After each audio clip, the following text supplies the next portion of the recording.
Well, no surprise, we have standing room only here, and you can really feel the remarkable energy. And it is with my great pleasure that I have the opportunity to welcome to the stage our distinguished speaker, Scott Bessent, who is the Secretary of the U.S. Department of Treasury. On January 28, 2025, Scott Bessent was sworn in as the 79th Secretary of the Treasury of the United States. As Secretary, Mr. Bessent is responsible for the U.S. Treasury's wide-ranging mission to maintain a strong economy, foster economic growth, and create job opportunities for all Americans by promoting the conditions that enable prosperity at home and abroad, as well as managing the U.S. government's finances. He is also responsible for strengthening U.S. national security by combating economic threats and protecting the financial system.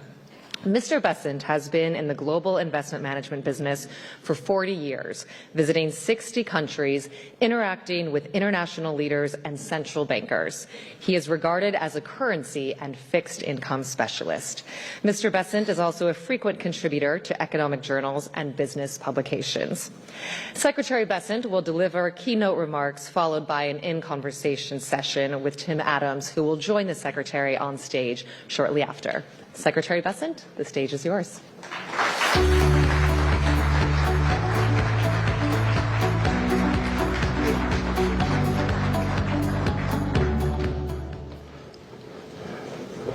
Good, thank you. Excuse me. Good, and thank you for that kind introduction. It's an honor to be here. In the final months of World War II, Western leaders convened the greatest economic minds of their generation. Their task? To build a new financial system. At a quiet resort high up in the mountains of New Hampshire, they laid the foundation for Pax Americana. The architects of Bretton Woods recognized that a global economy required global coordination. To encourage that coordination, they created the IMF and the World Bank. These twin institutions were born after a period of intense geopolitical and economic volatility. The purpose of the IMF and the World Bank was to better align national interests with international order, thereby bringing stability to an unstable world. In short, their purpose was to restore and preserve balance. This remains the purpose of the Bretton Woods institutions. Yet everywhere we look across the international system today, we see imbalance. The good news, it doesn't have to be this way. My goal this morning is to outline a blueprint to restore equilibrium to the global financial system and the institutions designed to uphold it.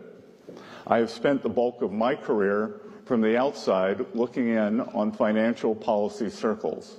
Now I am on the inside looking out. I am eager to work with each of you to restore order to the international system. To achieve this, however, we must first reconstruct the IMF and World Bank reconnect the IMF and the World Bank with their founding missions. The IMF and World Bank have enduring value, but mission creep has knocked these institutions off course. We must enact key reforms to ensure the Bretton Woods institutions are serving their stakeholders, not the other way around. Bringing balance back to global finance will require clear-eyed leadership from the IMF and World Bank. This morning, I will explain how they can provide that leadership to build safer, stronger, and more prosperous economies all around the world. I wish to invite my international counterparts to join us in working toward these goals. On this point, I wish to be clear. America first does not mean America alone. To the contrary, it is a call for deeper collaboration and mutual respect among trade partners. Far from stepping back, America First seeks to expand U.S. leadership in international institutions like the IMF and the World Bank. By embracing a stronger leadership role, America First seeks to restore fairness to the international economic system. Nowhere is the imbalance I mentioned earlier more obvious than in the world of trade. That's why the United States is taking action now to rebalance global commerce. For decades, successive administrations relied on faulty assumptions that our trading partners would implement policies that would drive a balanced global economy. Instead, we face the stark reality of large and persistent U.S. deficits as a result of an unfair trading system. Intentional policy choices by other countries have hollowed out America's manufacturing sector and undermined our critical supply chains, putting our national and economic security at risk. President Trump has taken strong actions to address these imbalances and the negative impacts they have on Americans.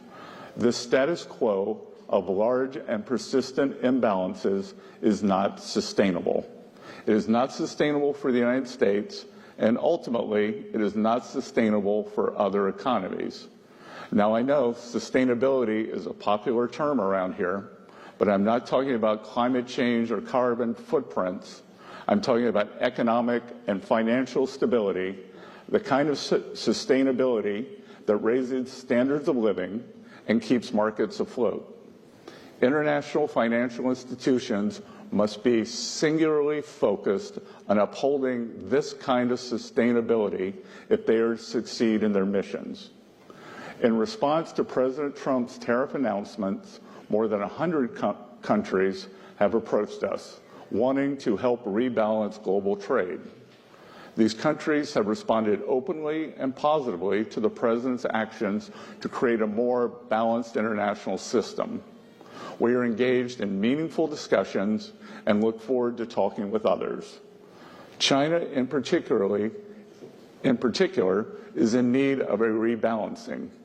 Recent data shows the Chinese economy tilting even further away from consumption toward manufacturing. China's economic system, with growth driven by manufacturing exports, will continue to create even more serious imbalances with its trading partners if the status quo is allowed to continue. China's current economic model is built on exporting its way out of its economic troubles. It's an unsustainable model that is not only harming China, but the entire world. China needs to change. The country knows it needs to change. Everyone knows it needs to change, and we want to help it change because we need rebalancing too. China can start by moving its economy away from export overcapacity and towards supporting its own consumers and domestic demand. Such a shift would help with global rebalancing that the world desperately needs. Of course, trade is not the only factor in broader global economic imbalances. The persistent over-reliance on the United States for demand is resulting in an ever more unbalanced global economy. Some countries' policies encourage excess savings, which holds back private sector-led growth. Others keep wages artificially depressed, which also suppresses growth. These practices contribute to global dependence on U.S. demand to spur growth. They also lead to a global economy that is weaker and more vulnerable than it should be. In Europe, former ECB President Mario Draghi has identified several sources of stagnation, and he has outlined several recommendations to get the European economy back on the right track. European countries would do well to take his recommendations to heart. Europe has already taken some long overdue initial steps that I applaud.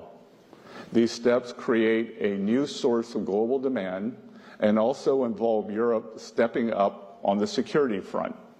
I believe global economic relationships should come to reflect security partnerships. Security partners are more likely to have compatible economies structured for mutually beneficial trade. If the United States continues offering security guarantees and open markets, then our allies must step up with stronger commitments to shared defense. The initial actions from Europe on increased fiscal and defense spending are proof that the Trump administration's policies are indeed working. The Trump administration and the U.S. Treasury are committed to maintaining and expanding U.S. economic leadership in the world. This is especially true at the international financial institutions. The IMF and World Bank serve critical roles in the international system, and the Trump administration is eager to work with them so long as they can stay true to their missions. And under the status quo, they are falling short. The Bretton Woods institutions must step back from their sprawling and unfocused agendas, which have stifled their ability to deliver on their core mandates. Going forward, the Trump administration will leverage U.S. leadership and influence at these institutions and push them to accomplish their very important mandates. The United States will also demand that the management and staffs of these institutions be accountable for demonstrating real progress. I invite all of you to join us in working to refocus these institutions on their core missions. It is in our collective interest to do so. The IMF. First, we must make the IMF again. The IMF's mission is to promote international monetary cooperation, facilitate the balanced growth of international trade, encourage economic growth, and discourage harmful policies like competitive exchange rate depreciation. These are crucially important functions to support the U.S. and global economies. Instead, the IMF has suffered from mission creep. The IMF was once unwavering in its mission of promoting global monetary cooperation and financial stability. Now it devotes disproportionate time and resources to work on climate change, gender, and social issues. These issues are not the IMF's mission. And the IMF's focus in these areas is crowding out its work on critical macroeconomic issues. The IMF must be a brutal truth teller and not just to some members. Today, the IMF has been whistling past the graveyard. Its 2024 external sector report was entitled Imbalances Receding. This Pollyannish outlook is symptomatic of an institution more dedicated to preserving the status quo than answering the hard questions. Here in the United States, we know we need to get our fiscal house in order. The last administration ran up the largest peacetime deficit in our nation's history. The current administration is committed to fixing this. We are open to critique, but we will not abide the IMF failing to critique the countries that most need it, principally surplus countries. In line with its core mandate, the IMF needs to call out countries like China that have pursued globally distorted policies and opaque currency practices for many decades. I also expect the IMF to call out unsustainable lending practices by certain creditor countries. The IMF should push more proactively official bilateral lenders to come to the table early to work with borrower countries to minimize periods of debt distress. The IMF must refocus its lending on addressing balance of payment problems, and its lending should be temporary. When done responsibly, IMF lending is at the very core of its contribution to the global economy. When markets fail, the IMF steps in and makes resources available. In exchange, countries implement economic reforms to resolve their balance of payments issues and support economic growth. The reforms undertaken during these programs are some of the IMF's most important contributions to a strong, sustainable, and balanced global economy. Argentina is a fitting example. I was in Argentina earlier this month to demonstrate the United States' support for the IMF efforts to help the country reset financially. Argentina deserves the IMF support because the country is making real progress toward meeting financial benchmarks, but not every country is so deserving. The IMF must hold countries accountable for implementing economic reforms, and sometimes the IMF needs to say no. The organization has no obligation to lend to countries that fail to implement reforms. Economic stability and growth should be the markers of the IMF's success, not how much money the institution lends out. World Bank. Like the IMF, the World Bank must be made fit for purpose again.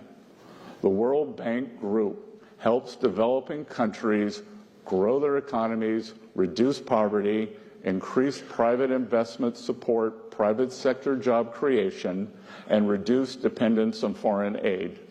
It offers transparent and affordable long-term financing for countries to invest in their own development priorities. The bank, along with the fund, provides extensive technical support to promote debt sustainability among low-income countries, which empowers those countries to stand up to coercive and opaque lending terms from other creditors. These core functions of the World Bank complement the Trump administration's efforts to foster safer, stronger, and more prosperous economies in the United States and the world. But the bank, like the IMF, has strayed in certain respects from its initial mission. The bank should no longer expect blank checks for vapid, buzzword-centric marketing accompanied by half-hearted commitments to reform. As the bank returns to its core mission, it must use its resources as efficiently and effectively as possible, and it must do so in ways that demonstrate tangible values for all member countries. The bank can use its resources more efficiently now by focusing on increasing energy access. Business leaders the world over identify unreliable power supply as one of the primary impediments to investment. The World Bank and African Development Bank's Joint Mission 300 initiative to expand energy access to 300 million more people in Africa is a welcome effort. But the World Bank must respond to countries' energy priorities and needs and focus on dependable technologies that can sustain economic growth rather than seek to meet distortionary climate finance targets. We applaud the recent announcement that the World Bank will seek to remove prohibitions on support for nuclear energy, which could revolutionize energy supply for many emerging markets. We encourage the bank to go further in giving countries access to all technologies that can provide affordable baseload generation. The World Bank must be tech neutral and prioritize affordability in energy investment. In most cases, this means investing in gas and other fossil fuel-based energy production. In other cases, this may mean investing in renewable energy coupled with systems to help manage the intermittency of wind and solar. The history of humanity teaches a simple lesson. Energy abundance sparks economic abundance. That's why the bank should encourage an all-of-the-above approach to energy development. Such an approach will make World Bank financing more effective, and it will reconnect the bank to its core mission of economic growth and poverty alleviation. In addition to increasing energy access, the World Bank can use its resources more effectively by starting to apply its graduation policy. This would allow the bank to focus on lending to poorer, less creditworthy countries. This is where World Bank support makes the biggest difference for poverty and growth. Instead, the World Bank continues to lend every year to countries that have met the criteria to graduate from World Bank borrowing. There is no justification for this continued lending. It siphons off resources from higher priorities and crowds out the development of private markets. It also disincentivizes countries' efforts to move away from dependency on the World Bank and toward job-rich, private sector-led growth. Going forward, the bank must set firm graduation timelines for countries that have long since met the graduation criteria. Treating China, the second largest country in the world, as a developing country is absurd. While it has been at the expense of many Western markets, China's rise has been rapid and impressive. If China wants to play a role in the global economy commensurate with its actual importance, then the country needs to graduate up. We welcome that. The World Bank should also implement transparent procurement policies based on best value. It must help countries move away from procurement approaches that prioritize only the lowest cost bids.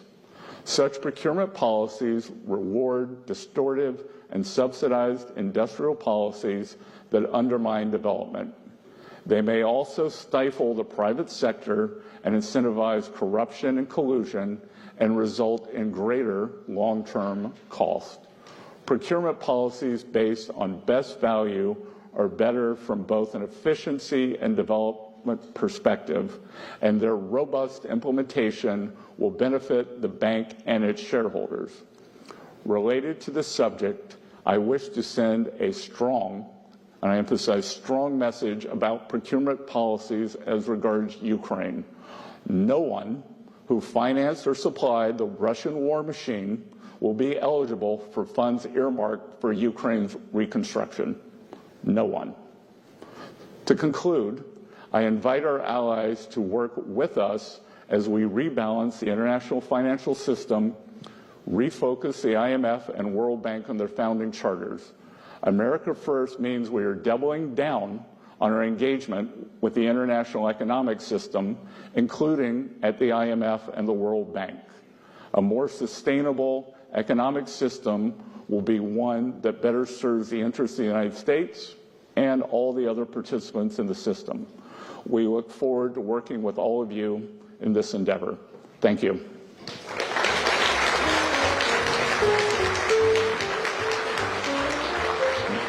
Good job. Thank you.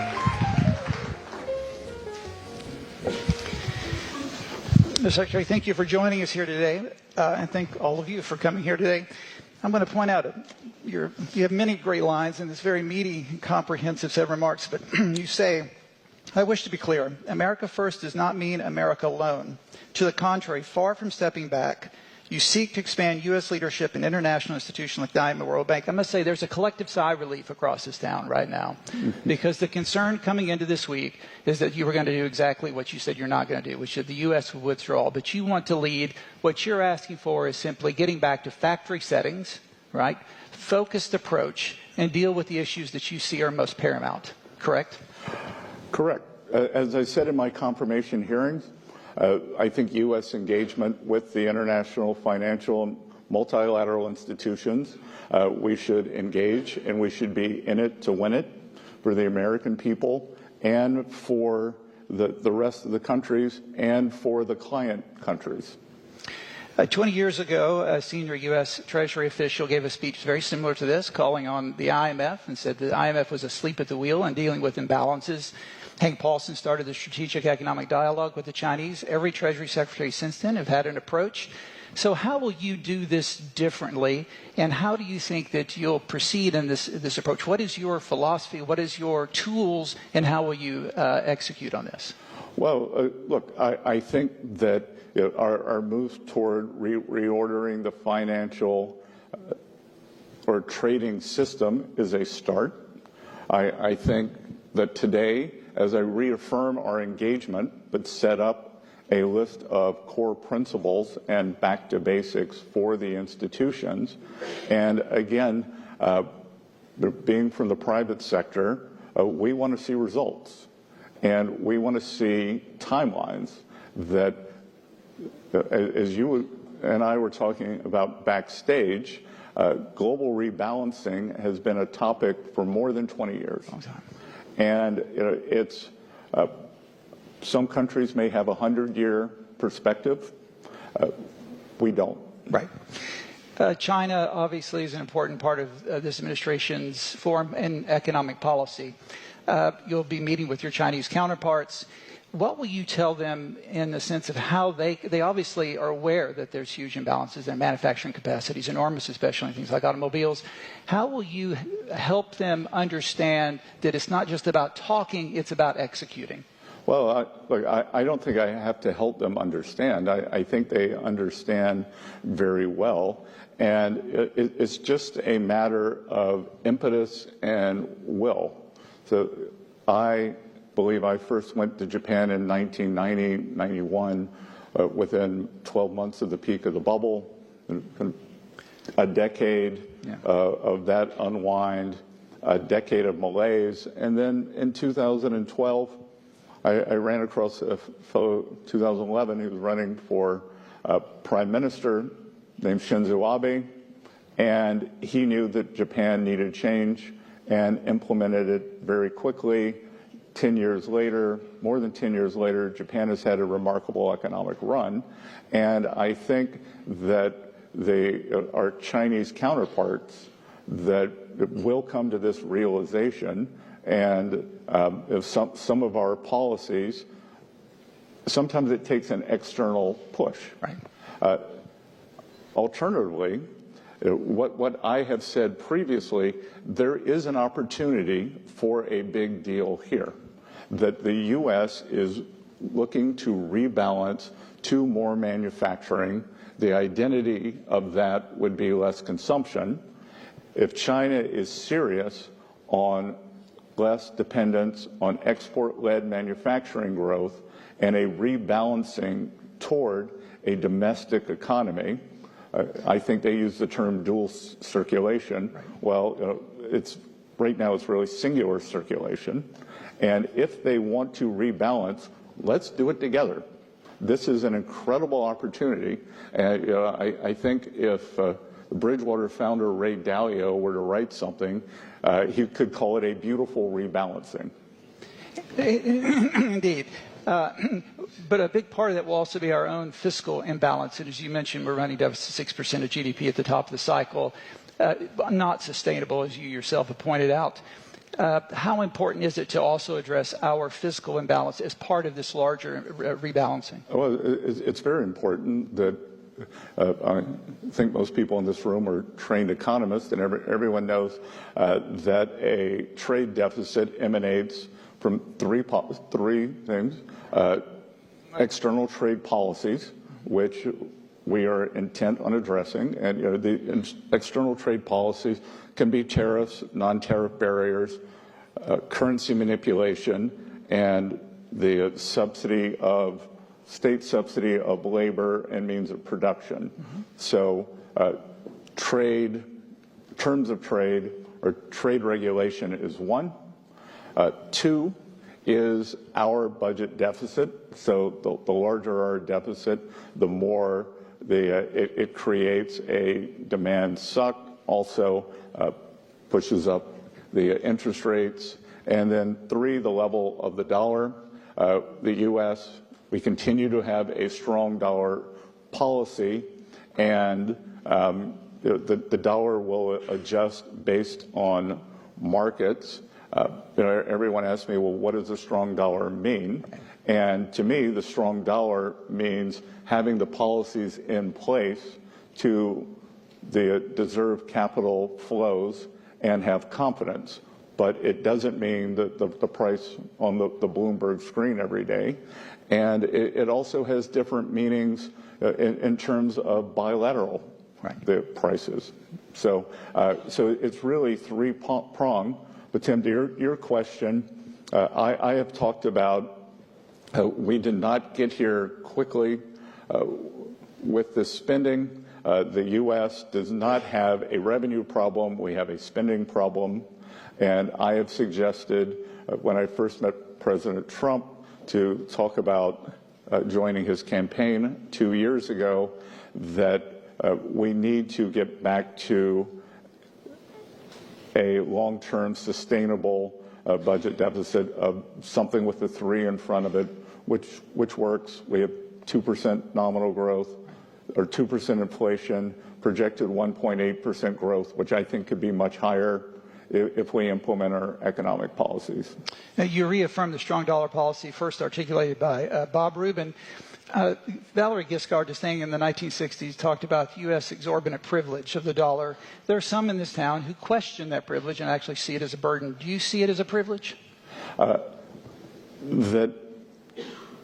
the U.S. sits at the center of the global economy is enabled by the use of dollars, and that it's natural that the usage would come down over time. And I think that the U.S. will always, for my lifetime, be the reserve currency. I actually am not sure that anyone else wants it. I can't remember, one of the European officials said today, maybe it was Mr. de Guindos, I can't remember, said, oh, well, the euro could become a second reserve currency. Well, we've just had a substantial appreciation in the euro. For export economies, it's a lot of pressure. And look, I think that the reaffirming our belief in these international institutions is also part of that. You mentioned the euro. You mentioned in your comments Mario Draghi's report from last year. There was the letter report. Before that, I've been spending a lot of time in Europe. There does seem to be a much more buoyant atmosphere in Europe. They see this as an opportunity for them. I said something about a pastoral renaissance. I was heckled a bit, but I actually am pretty positive on Europe. Do you think this is an opportunity to shift some of that demand? The world has relied on U.S. final demand to shift some of that demand for Europe. Is this a positive time for Europe?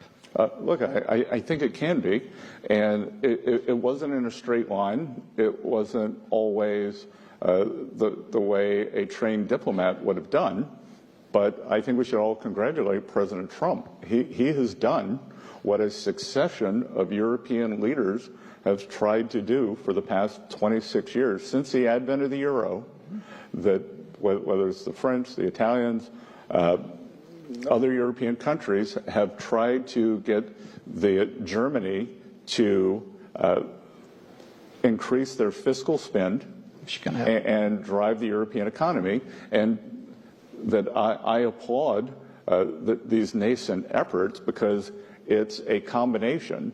It's a combination of economic stimulus, and it is a combination of burden sharing on the European continent for defense. And as I've said many times before, economic security is national security is economic security. So if this European plan works, that I applaud it. I had a private meeting with the Spanish finance minister last week, 2 weeks ago, and he said, you're going to be pleasantly surprised with where we go on military spending, and that this 2% number today, he was right. Yeah. So you're already taking on these tasks. You have China, more consumption, less investment, deal with their manufacturing excess capacity. Europe's a great opportunity. The U.S. rebalancing here, including on fiscal. So what do you want the IMF to do? What would you like to hear from Kristalina over the next couple of days, or the board, in the new direction, again, back to factory settings direction? What do you want to hear from them? Well, again, I think it's just been mission creep. Yeah. And just occasionally you have to trim your garden when the weeds grow. And I think that it's back to basics. What are our priorities, and how are we going to judge success? And the World Bank, you discussed about graduating the medium-sized countries that should have graduated some time ago. That changes the commercial model of the World Bank, but obviously you think that's important, that they need to be graduated. Yes. Yeah. I mean, it's just, as President Trump says, it's common sense that you can't have the second largest economy in the world And it's as I said in my speech, I applaud their rapid growth, but you don't get both. I have a teenager who sometimes wants to be treated like a child, sometimes wants to be treated like an adult. And I got one of those too. Yeah. And it's an adult economy. You mentioned energy, specifically nuclear, during the campaign, and since you've become secretary, you've talked about energy production is one of your important legs. The U.S. produces about 13 million barrels of oil a day, the largest producer in the world. What more do we need to do here, and how can the World Bank, what do they need to do more to encourage fossil fuels as well as nuclear, and I assume all the above? Yeah, look, the sine qua non for economic growth is energy abundance. And we need to drive the right combination of the crawl, walk, run for these countries in terms of sustainable production. But by sustainable, I mean robust and baseload, right. Not what I would call almost a luxury belief that we have in the West. Like they are worried about pumping water. They are worried about heating their homes, running their hospitals, and we've seen that the intermittency doesn't work. Even kind of in middle developed countries, maybe like South Africa, that seems to have rolling blackouts. Right. So that's not a model. We want to have a model of strong baseload and then bolting on the alternative production, as opposed to beginning with alternative production and then having this latency or intermittency that makes it impossible to industrialize. In the final minute or two, let me just turn to financial intermediation. There's a famous adage that capitalism without capital is just another ism. The institutions you see here are important intermediaries, both in the capital markets and in other forms of financial intermediation. What is your vision, especially for the U.S., in terms of financial regulation? What do you want the industry to look like? Obviously, the capital markets, the U.S. is a crown jewel of this economy. How should we encourage that not only here, but abroad? Well, I think that I've been getting a lot of questions on private credit, and I think that private credit is an interesting addition to the U.S. Mosaic, and it is the depth and breadth of our capital and credit markets that powers the U.S. economy, and it's the innovation there. I think that private credit's a very new and interesting part, but it is happening outside of the regulated ecosystem. Right. And I always like to say, I'm not an economist, I'm an economic historian, and I think that is a distortion of the system, and it tells me that the post-2008 regulatory corset is too tight on the regulated institutions, and we want to deregulate them or make them more able to provide the opportunity to lend to the American economy and perhaps into the international economy in a smart, safe, and sound way. As we've seen, the history of financial crises is a overreaction on one side, and I think that we had a regulatory overreaction. I convened something in the U.S. called FSOC, the Financial Stability Oversight Council, which convenes the regulators, and I think through partnership with the three U.S. banking regulators, Federal Reserve, Controller of the Currency, and the FDIC, we can come up with a system that makes the regulated financial system prosper again. And what the U.S. has that is different than most other G7 countries is just the number of financial institutions. We don't have 5 big banks, 3 big banks. And in the U.S., the community and small banks, which are provides 70% of agricultural lending, right. 40% of small business lending, 40% of real estate lending. And in the U.S., we've had this incredible boom on Wall Street. I think Wall Street can continue doing well. But I think it's Main Street's turn to share in the prosperity. And I think it was the pullback by the small banks, the post the GFC, that's kind of created this stagnation on Main Street. And we're determined to fix that. Mr. Secretary, I always say Treasury is the sober voice of reason. What we've heard today from you is a sober voice of reason. We wish you all the best. Ladies and gentlemen, a round of applause for Treasury Secretary. Thank you.